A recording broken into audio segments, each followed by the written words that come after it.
bill first? Your mouth or your goods? I see why Tendi is uncomfortable with some Orion customs.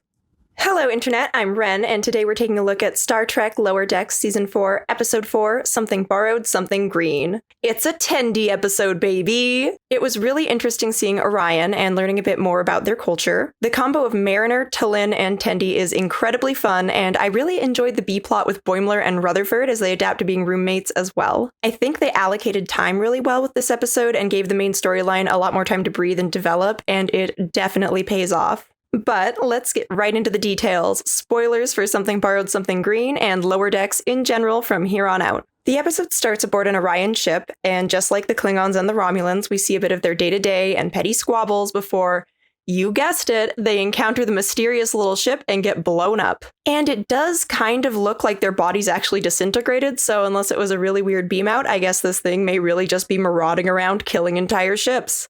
Dark. Although I did notice this was the first time that it seemed like the weird little menacing ship was provoked before it destroyed someone, because it looked like it was heading somewhere else and then they attempted to raid it and it turned around and decided to blow them up. I wonder how many more of these ship exploding cold openings and endings we're going to get before we get some answers. Are they going to leave us in suspense until the season finale? It's starting to look like it. Captain Freeman tells Tendi she's been granted leave to visit her family on Orion for her sister's wedding. Apparently, your sister is getting married. Congratulations. Tendi seems uncomfortable, but the Federation really wants to engender goodwill with the Orions after one of their ships disappeared. Starfleet is eager to demonstrate goodwill after the recent disappearance of an Orion ship. Oh, right. If it's to help Starfleet, I guess I could go. Thank you, Lieutenant. So, Tendi reluctantly agrees to go. T'Lyn wants to go along to see more of Orion culture and report back to Vulcan High Command. It is rare for outsiders to observe Orion rituals. May I accompany you on this mission? Mariner wants to come along too. Nobody knows anything about your culture. I have put my foot in my mouth enough when it comes to Orion stuff. We want to learn about the real you. Partially to get away from Boimler and Rutherford and their new roommate bromance. Plus, I'm sorry, I have to get away from Boims and Rutherford. Ever since they moved in together, they're like finishing each other's sentences. Their emotional closeness is unpleasant. As I said, I love the combo of T'Lyn, Mariner, and Tendi. T'Lyn is the perfect straight man to them both, and it's always fun to learn more about Tendi, and I love seeing how excited Mariner is to understand her better. But first, we cut to the B-plot where Boimler and Rutherford have a cute scene together as roomies. They even call their bromance Rutherford. I'm so glad we ended up bunking together. Nothing can stop Rutherford! It's so precious. Real JD and Turk vibes. I can't. Our guy love, that's all it is. Guy love, he's mine, I'm his. All seems to be well until they start fighting over who gets to water their bonsai. A classic struggle among plant people. Tendi, Mariner, and T'Lyn arrive on Orion and find out that Tendi's family is wildly wealthy. I also love this little reference here to Billup's royal origins from Where Pleasant Fountains Lie. I'm sorry, what? You grew up in a castle like frickin' Billups? They receive a warm welcome and they get carried inside. T'Lyn's commentary and observations may be my favorite part of the episode. Are you loaded? Oh no, we're barely the 5th largest family in the syndicate. Orions downplay their wealth while simultaneously making a spectacle of it.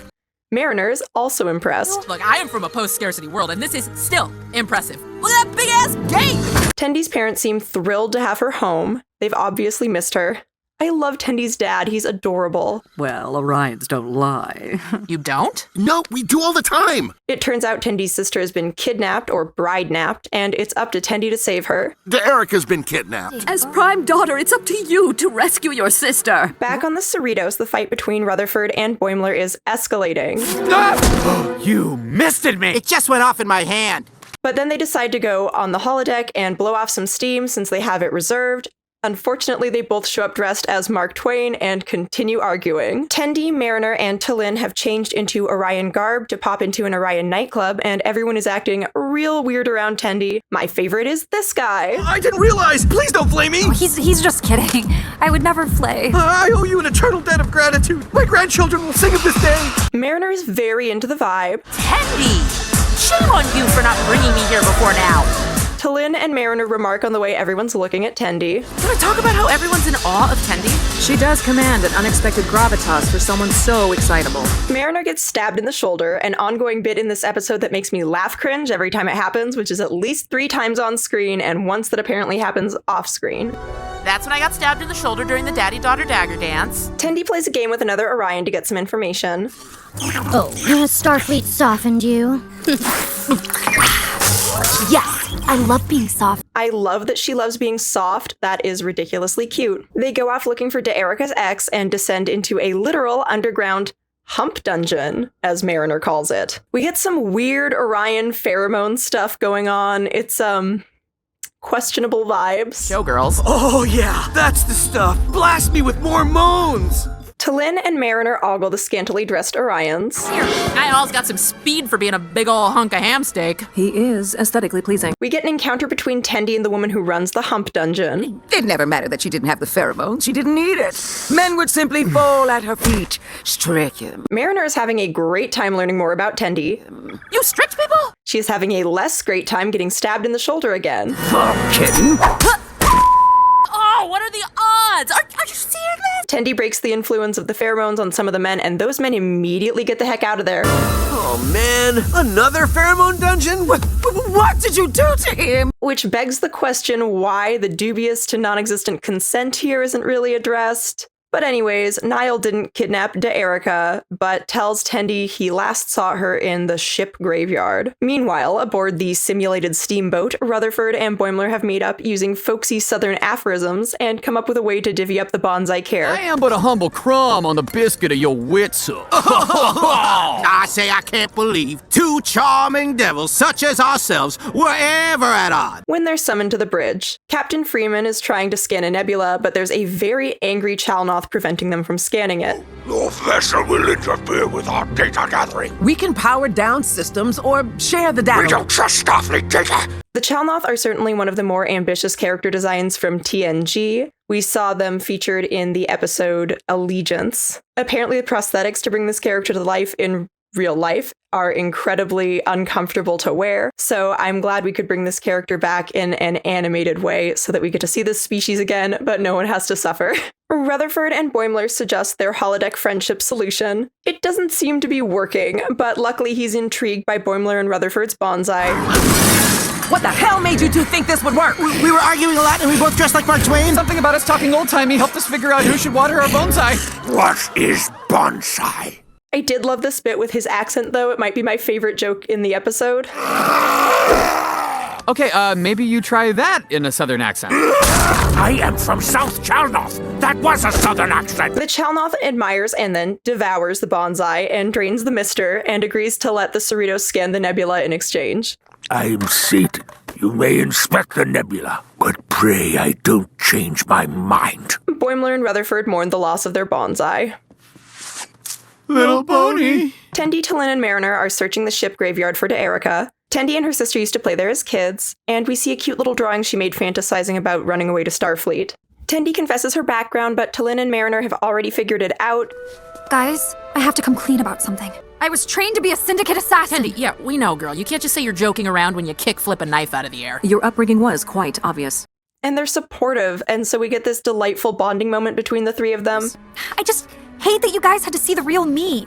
Tens, the real you is the one who geeks out about science on the Cerritos. You are who you choose to be, a Starfleet lieutenant and a loyal friend. I love how far Mariner and Tendi's friendship has come since season 1, or even the first time we saw them spend time alone together in We'll Always Have Tom Paris back in season 2. Devana, what is this? Devana? Is that some other weird title you've got? It's my name. Oh. What, you don't even know my first name? Feels good.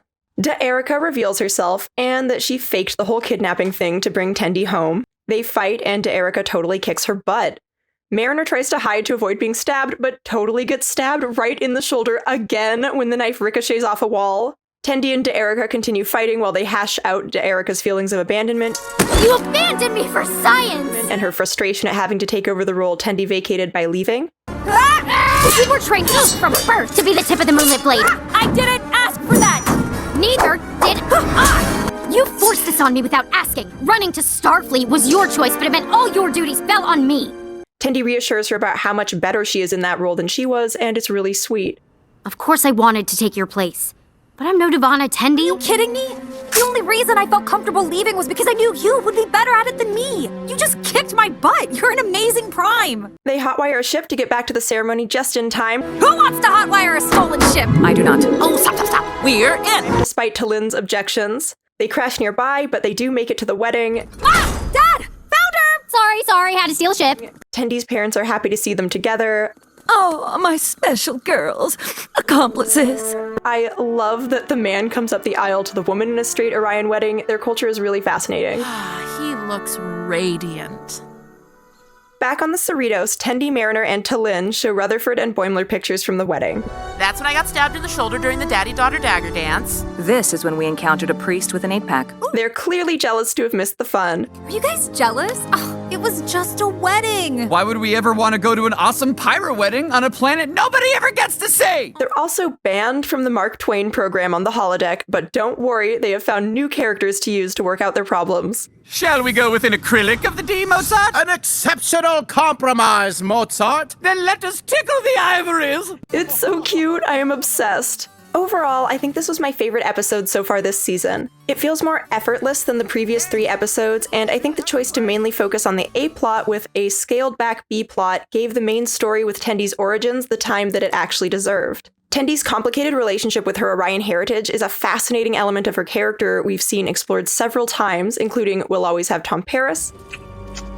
Holy crap, who are you right now? It's an Orion thing. It actually makes me really uncomfortable. Crisis Point, Warrior queen who comes from a long line of thieving Orion pirates. Yeah, nobody messes with Orions. I'll steal from anyone and never give it back. Theft! Hear All Trust Nothing, I've never pirated anything in my whole stupid life. Because actual Orion pirating skills really would come in handy right now. Yep, you're right about that. Whoa, your family's Orion pirates? Yep, syndicate and all. and even in the crossover episode of Strange New Worlds, Those Old Scientists, where Boimler and Mariner encounter the ship her great-grandmother was on. Hey, did you know that this portal was actually discovered by Orions? The Enterprise actually found it. No, an Orion science vessel did. My great-grandmother was on it. But I mean, were any Orions even doing science stuff back then? They weren't all pirates, you know. This is the first time we see Tendi becoming a bit more comfortable embracing her culture and reconciling it with who she sees herself as in Starfleet. Mariner actively working to better understand Tendi after making some gaffes about her culture in the past was also really nice growth and a good way to show what a generally attentive friend Mariner actually is. I have put my foot in my mouth enough when it comes to Orion stuff. We want to learn about the real you. Seeing a bit more of Talin is great as well. She's a wonderful addition to our little Scooby gang, and I'm glad she's getting a lot of utilization this season. Hell yeah! Triple threat, girls trip! I hope we will be allowed to view their aquifers. Oh, okay, Talin getting rowdy. She's played by Gabrielle Ruiz, who also played Vanessa in Crazy Ex-Girlfriend, and it's wonderful to see her in such a different role. She's marvelous, and as I said earlier, Talin's commentary in this episode is one of the best parts. Some of the stabbings. Curious, my report appears to have been damaged. Orion culture will have to remain undocumented. But why? A report without the subject's consent would be unethical. One other thing I noticed that was somewhat curious is when Tendi, Talin, and Mariner first land their shuttle on Orion and encounter several Orions with their weapons drawn, Mariner thinks they're unfriendly and she immediately offers to hold them off while Talin and Tendi escape. Well, get in the shuttle. I'll hold them off while you guys get airborne. Which is the second time so far in just this season she's offered to sacrifice herself as a first resort. Because I'm gonna crawl through the vents, unlock the door, and get the Moopsie to chase me out so you two can rush in and stabilize the orbit while it drinks my bones. The first time being with the Moopsie in I Have No Bones Yet I Must Flee. I wonder if they're going to explore that more or if it's just a small way to characterize her as generally brave, but either way it's interesting. The Boimler and Rutherford storyline was really sweet, and it's nice to see them spending a little bit more time together as roomies. I love their creative use of the holodeck for problem solving, and they also had some of the funniest moments in this episode. I'm so excited to see more of their antics. I think Lower Decks has really hit its stride in terms of delivering on the sentimentality as well as the comedy, while still telling interesting Star Trek stories, and I think this episode was the most polished this season so far. I think the Season 4 premiere was trying a bit too hard with the amount of Voyager fan service, not that I'm really complaining. I thought the second episode was pretty solid, but still a bit middle of the pack in terms of impactful storytelling for the series overall, and in the Cradle of Vexilon, felt a little crowded with 3 distinct storylines despite some great character moments. So while I enjoyed all of the preceding episodes a lot, this one struck a more effective balance between how it allocated time between its storylines, and it's all the more effective for not trying to do too much in one episode, which lets us really get a feel for the Orions and their society, and for how Tendi feels about it. The character development in general is already so strong this season, I'm really pleased. Although I am a little disappointed we didn't get to see anything more about how Boimler is dealing with his brief death and koala encounter from the prior episode. I'm sure it'll come up again before the season is over though. But, do his friends know he died? They don't seem to be bringing it up at all either. Anyways, that's just my opinion. What did you think about this episode? What was your favorite part? What do you think is going on with that little ship that's destroying all of these other ships from different cultures? Let me know in the comments section down below. Like, share, and subscribe for more videos. See you next time. Wiedersehen.